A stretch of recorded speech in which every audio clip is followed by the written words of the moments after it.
The palace expected unity. What they got was silence.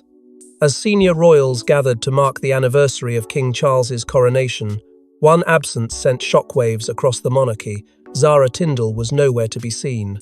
And behind her refusal lies a story of betrayal, quiet rage, and a line the palace may never uncross. Before we go deeper into what this really means for the royal family, make sure to subscribe so you don't miss a single update. The coronation anniversary was meant to be a moment of strength, a symbol of continuity in the modern monarchy, a polished gathering of senior royals lined up before the cameras, united under the crown. But just as the event was set to begin, whispers filled the air.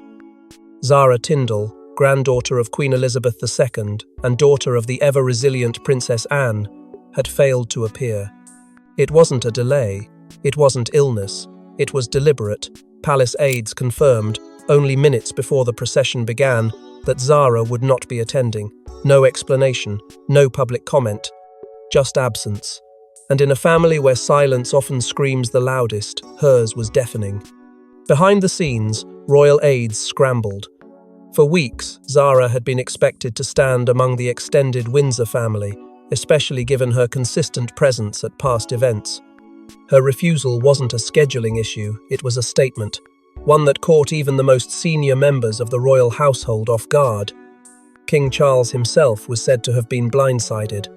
Expecting a show of unity in the face of increasing public scrutiny, he instead faced the glaring spotlight of internal division. Speculation erupted within moments. Was Zara protesting something? Had there been an unreported fallout? Or was this the quiet climax to tensions that had been simmering behind palace walls for far longer than anyone realized? The media pounced. Social media lit up. Some condemned her absence as disrespectful. Others praised her quiet defiance. But those closest to the palace knew this wasn't spontaneous. It was the culmination of months of emotional strain, of slights too subtle for the public eye, yet sharp enough to leave scars. And as the coronation anniversary unfolded without her, the spotlight turned inward. What had pushed Zara to this point? What line had the palace crossed that made her walk away from the very institution her grandmother once led with pride? But the real story didn't start at the coronation anniversary, it began months earlier, with a private invitation that was never sent. It wasn't an oversight, it was a message. Zara's absence at the coronation anniversary wasn't her first brush with exclusion. Months earlier, she discovered she had been left off the guest list of a private royal planning summit, an event that would redefine royal responsibilities, without her. The summit was never meant to be public. Held at Sandringham, behind layers of security and silence, it brought together the key figures of the post-coronation monarchy: Prince Edward, Princess Anne, the Prince and Princess of Wales, all present. All seated at the table where the future of the royal household was being carved out, role by role, responsibility by responsibility. But one name was conspicuously absent from every document, briefing, and chair: Zara Tindall. Not even informed, let alone invited. And it wasn't until a casual remark from a long-time staffer days later that she learned of the gathering. At first, she didn't believe it. A miscommunication, perhaps. An error. But when she confirmed the meeting had taken place and her name was never raised, the shock quickly turned to fury. Confronting a senior palace aide, Zara demanded an explanation. The response was clinical, mechanical, protocol, they said. Space limitations. But the words felt hollow excuses wrapped in etiquette. For a woman born into royalty, who had upheld the dignity of her family without the privileges of title, this was more than a scheduling snub. It was erasure.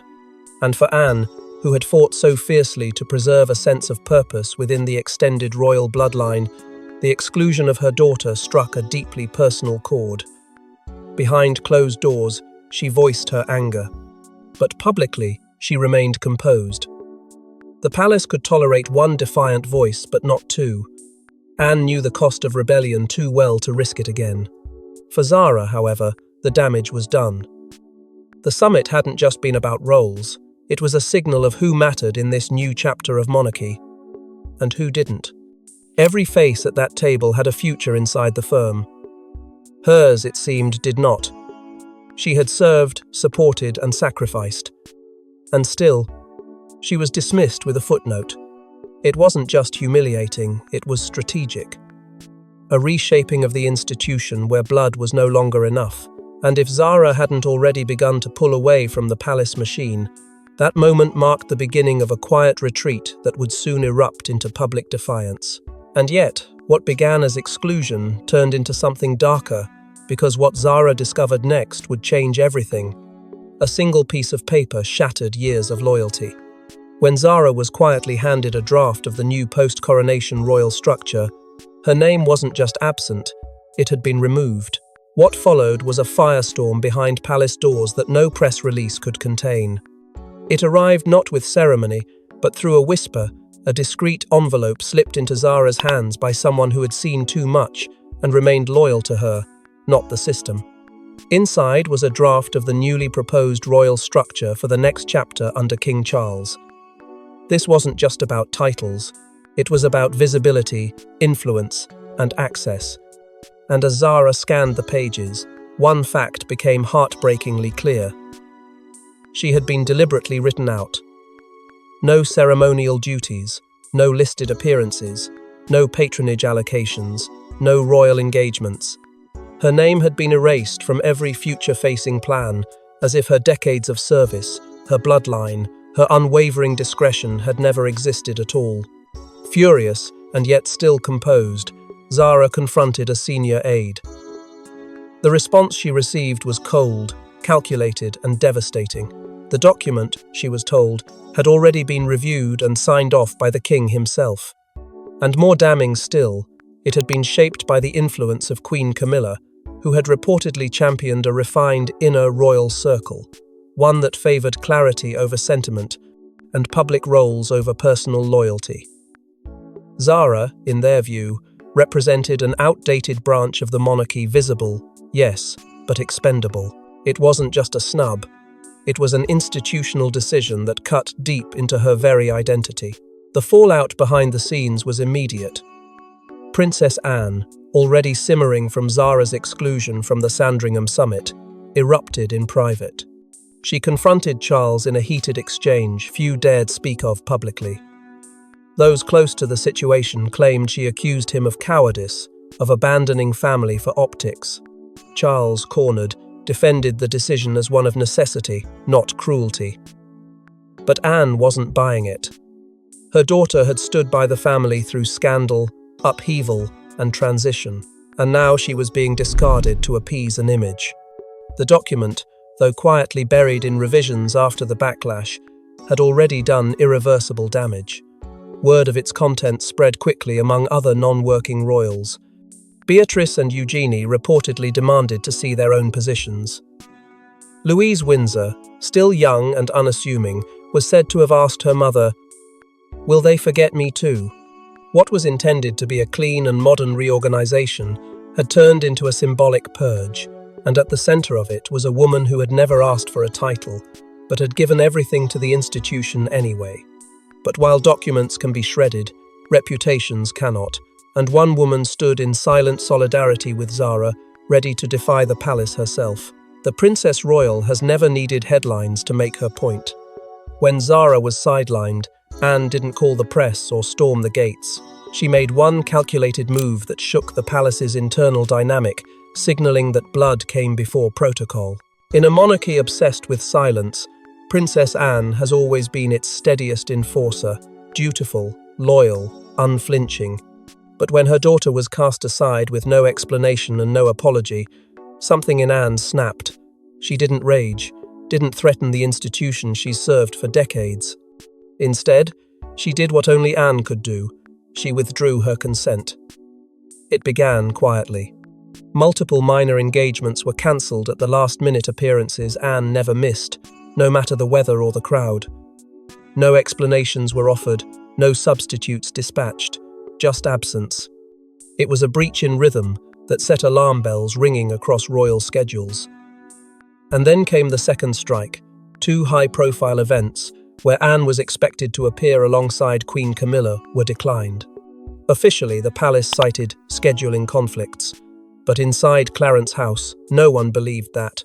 In those same weeks, Anne was spotted visiting Zara at Gatcombe Park more frequently than usual. Private lunches, long walks away from press photographers. Staff reported unusually closed-door conversations and last-minute departures. Though no words were shared with the public, the message within the family was undeniable. Anne was aligning herself with Zara, not the crown. Then came the breaking point. In a rare moment of unfiltered fury, Anne reportedly confronted Charles in person. Witnesses described it as terse, sharp, and shockingly direct. She demanded clarity on Zara's future role.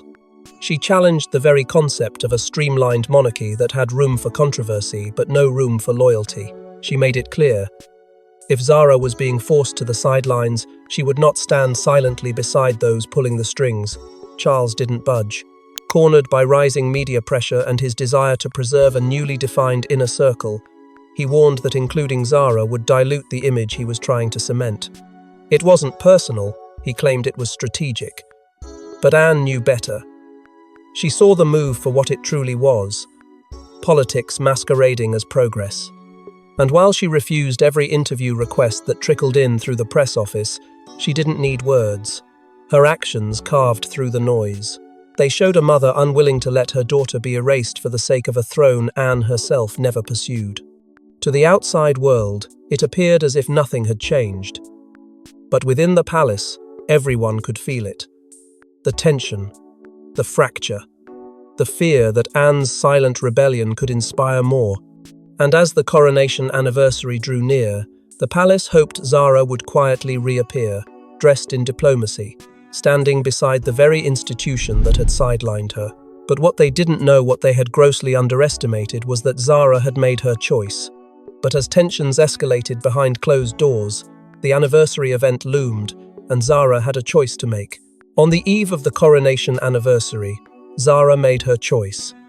With pressure mounting from both her mother and the palace, she sat down with her husband Mike Tindall and drafted a response not to the press, but to the family. The result? A stunning absence that no one could spin. For weeks, the tension had been building. The palace hoped time would heal the wound it had inflicted, that silence would force compliance. But Zara, ever dignified and ever underestimated, wasn't waiting for reconciliation on their terms. She had heard the whispers. She had endured the quiet sidelining, the carefully crafted exclusion. Now, as the most symbolic royal event since the coronation approached, she was expected to fall in line and perform a charade of unity. But in private, she and Mike knew the cost of attending. Appearing at the event would validate everything that had happened, every snub, every closed door, every decision made behind her back. So, together, they made the call to walk away. That evening, Zara composed a letter. It was direct, personal, and unshakably firm. She expressed her disappointment not just in the decision to exclude her, but in what that exclusion said about the monarchy's values. It was not a demand for inclusion, nor a plea for acknowledgement. It was a principled refusal to participate in a system that had redefined loyalty as convenience. Mike personally delivered the letter to the palace, bypassing aides, placing it directly in Charles's hands. The king reportedly read it twice in silence, before setting it down and saying only, "She's made up her mind." Panic erupted within the royal communications team. Her absence would be noticed instantly. They urged her to issue a public statement to explain herself, to soften the blow, to give the palace something they could use. Zara refused. Silence would be her message. Her withdrawal wasn't to be packaged into a tidy press line, it was to be felt. And it was. Within hours of the guest list leak, the media sensed something was wrong. Behind the walls of the palace, aides scrambled to rewrite schedules, rearrange optics, and bury the missing face. But the damage was already done. Word began to spread that Zara had chosen not to attend. No illness, no scheduling conflict, just a decision rooted in principle. Quietly, Princess Beatrice and Princess Eugenie voiced their support, reaching out privately to Zara in solidarity. Though they would attend, it was clear the winds were shifting. Zara wasn't alone in feeling pushed aside, she was just the first to act on it. And now, the palace had a new storm to weather. one not born of scandal or paparazzi, but from within its own bloodline. But while Zara remained silent, the media did not, and what happened next was a press frenzy the palace could not contain. The palace had hoped to control the narrative, but they underestimated the storm. Within hours, headlines roared across front pages, social media exploded with support, and a royal aide was caught leaking sensitive information that made things even worse. What began as a quiet act of defiance by Zara Tindall erupted into a public reckoning the royal family couldn't suppress. The tabloids pounced first, framing her absence not as a private choice, but a pointed, royal protest. And for once, the world didn't mock, they listened. The story caught fire. Hashtags like #StandWithZara and #RoyalSnub surged across platforms, turning what the palace had dismissed as a footnote into a full-scale narrative crisis. The public wasn't just curious, they were enraged. For many, Zara represented something rare in the monarchy: authenticity without entitlement. Her exclusion struck a nerve, and then the unthinkable happened. The letter Zara had hand-delivered to Charles, never meant for public eyes, was leaked. At first, reporters cited anonymous sources. But it didn't take long to trace the leak back to within the palace itself. A junior aide, reportedly close to the communications team, had shared it in what was described as an unauthorized act of frustration. The damage was instant and irreversible. The contents of the letter, written with calm but unmistakable disappointment, laid bare Zara's principled stand and subtly implied the deeper fractures at play, especially the role Queen Camilla had allegedly taken in reshaping the royal roster. As the leak tore through the media, public sympathy exploded. Even long-time royal supporters began to question the monarchy's new direction. The silence from Charles and Camilla only deepened the outrage, with many reading their refusal to comment as confirmation of guilt, and the perception that Camilla had orchestrated Zara's exclusion to tighten her control within the inner circle became a dominant thread. The palace, usually practiced at containment, was spinning. Behind closed doors, the situation was spiraling. Charles, blindsided by the leak, called an emergency meeting with senior staff. Tensions flared as the royal PR team fractured into two factions, one pushing for a formal statement of apology or clarification, the other urging complete silence, hoping the storm would pass. But there was no clear way forward. Every move risked backlash. Every delay allowed the narrative to fester. For the first time in his reign, Charles faced a crisis, not born of scandal or political chaos, but from a member of his own family who had refused to play the game. And while Zara herself still hadn't said a word publicly, she didn't have to. Her silence was louder than any speech. Her letter, now public record, spoke of values the monarchy claimed to defend: loyalty, service, and integrity. And yet, it was clear she had been punished for embodying them without a crown. Yet amid the chaos, one moment would shift the family's center of gravity, and it came from an unexpected place. For days, the Prince and Princess of Wales had stayed quiet. But as the scandal spiraled and public confidence wavered, William and Catherine made a move no one predicted publicly, acknowledging Zara in a subtle but powerful gesture. The silence from the senior royals had grown deafening.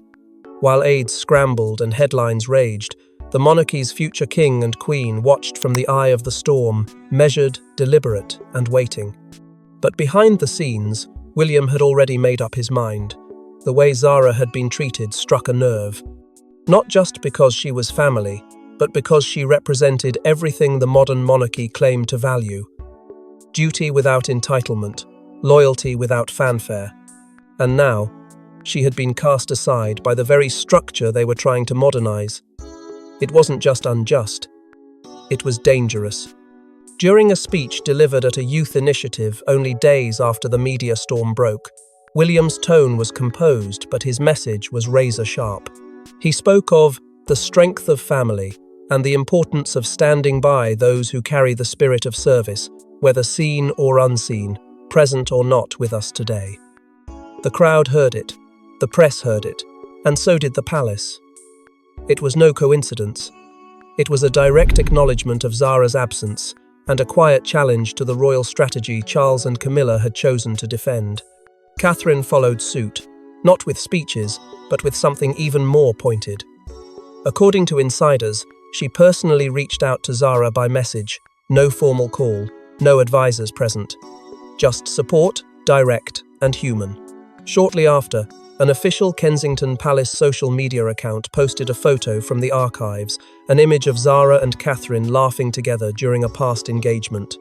The caption said nothing specific, but the message was clear. Zara wasn't forgotten. She wasn't alone. She was, and always had been, family. The response was immediate. The public, already siding with Zara, now saw William and Catherine as the moral compass the monarchy desperately needed. Their gesture wasn't explosive, but it was restorative. A signal that even as the institution struggled, some within it understood that tradition without empathy was meaningless. But the gesture didn't come without consequences. Charles was reportedly furious. He viewed the move as undermining the carefully built message of unity, a narrative now publicly fractured. What was supposed to be a controlled, forward-looking monarchy was quickly becoming a court of competing voices, and the world was watching every move. And while the palace tried to walk a careful line, William and Catherine had drawn theirs firmly in the sand. They would not pretend, not this time, and their quiet rebellion had shifted the ground beneath the palace's feet. But even as the monarchy appeared to rally, a final revelation would blow the doors wide open. Buried deep in palace correspondence, a confidential memo surfaced, one that directly linked Queen Camilla to the push for excluding Zara from the royal court. Its discovery didn't just validate Zara's decision, it exposed the inner cracks of the monarchy's new power structure. The memo wasn't meant for public eyes. It had been circulated quietly between senior aides, tucked inside an internal strategy document on the rebranding of the royal family's image ahead of the coronation anniversary. But someone, whether out of conscience or retaliation, leaked it to a well-placed journalist who wasted no time publishing its contents. In black and white, the memo laid bare a calculated effort to streamline visual representation of the monarchy, with specific language cautioning against non-titled family members creating brand overlap. Zara's name was mentioned directly, not with malice, but with cold, corporate detachment. She was described as high-profile yet unaligned with the formal royal structure. In other words, a complication, and that phrasing had Camilla's fingerprints all over it. The trail led back to a senior aide in Camilla's communications team, who, when pressed by reporters, did not deny authorship. The memo was real. The message was intentional. And it carried more weight than anyone in the palace was prepared to admit. For years, Camilla had walked a careful line between acceptance and power. But this was something else, a direct influence on who belonged and who did not. Not based on blood, not based on merit, but on image, on control. Princess Anne, who had stood silently through much of the ordeal, could no longer remain quiet. Sources close to the palace confirmed that Anne demanded a private meeting with King Charles one-on-one, without Camilla. The confrontation was tense. Anne wanted answers. Charles, according to those familiar with the meeting, offered little more than apologies cloaked in strategy. He called the situation unfortunate and complex. But to Anne, it was clear. This wasn't complexity. It was betrayal, buried under the guise of modernization. As the memo made its rounds through the press, public sentiment turned swiftly. Hashtags that once defended Zara now condemned the palace's internal culture. Camilla's approval rating, which had only recently stabilized, began to dip sharply. Commentators questioned whether the Queen Consort's influence had gone too far. The very optics she sought to control were now crumbling beneath her. And yet, through it all, Zara said nothing. No statement, no interview, no angry rebuttal. Instead, just days after the memo's leak, she appeared at a charity event alongside her husband, smiling and poised. Her silence had become louder than any outcry. It was a statement in itself, one that needed no press team, no palace endorsement, and no royal title.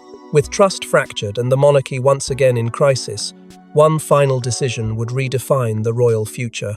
Zara's absence wasn't a protest, it was a declaration. And now, as the dust settles and the palace struggles to regain control, the monarchy must reckon with what it has lost. Not just a family member, but the illusion of unity.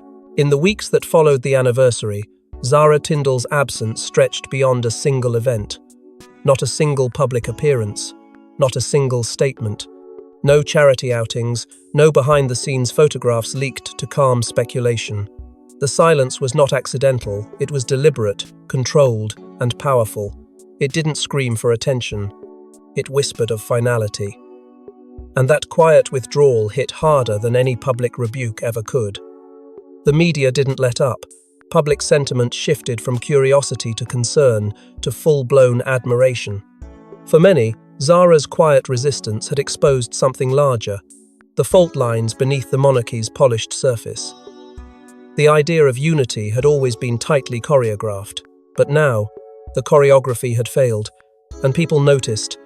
Online petitions began to surface thousands of signatures, demanding that Zara be formally recognized as a senior working royal. Commentators pointed out her decades of unwavering loyalty, her clean record, her consistent presence at events that didn't require fanfare. If not her, many asked, then who deserves a place at the table? The calls weren't just about Zara, they were about the system. About who gets included, who decides, and what those decisions really say about the values the monarchy claims to uphold. King Charles, however, held his ground. Despite the backlash, despite the rising tide of support for his niece, he remained firm on what he called a streamlined and modern monarchy. Behind palace walls, aides defended the decision as strategic, forward-thinking. But outside those gates, the narrative was slipping from their hands. The monarchy had been exposed as a hierarchy of preference, not just protocol. And that realization was changing the conversation in ways they could no longer manage. What no one expected, however, was how Princess Anne's position would quietly rise in the aftermath. Without giving interviews or releasing any statement, her silent solidarity with Zara, her refusal to appear alongside certain figures, her cancelled appearances, her presence at key family meetings hadn't gone unnoticed. In fact, it had been applauded. Public support for Anne surged. Inside the institution, her voice now carried more weight. She wasn't just the Princess Royal anymore, she had become the monarchy's moral compass in a moment of deep fracture. Meanwhile, whispers from Kensington began to circulate. William, future king, was reportedly in deep discussions about long-term reform, one that might eventually re-include extended family in meaningful ways. Catherine, too, was said to be sympathetic. Not just to Zara, but to the bigger truth, that the crown, in its effort to modernize, may have accidentally alienated the very people who gave it heart. And so, the final image of the royal family's future is no longer clear. It is split between those clinging to tradition and those ready to rewrite it, between quiet rebellion and royal rigidity. The institution may survive, but its shape will never be the same. What began as a single absence has grown into a reckoning, and for the first time in a long time, the firm feels shaken, not from scandal or betrayal, but from the force of its own blood turning away. And as one chapter ends, another begins. The monarchy may endure, but it will never be the same again. Thanks for watching. Don't forget to like and subscribe, and we will see you in the next one.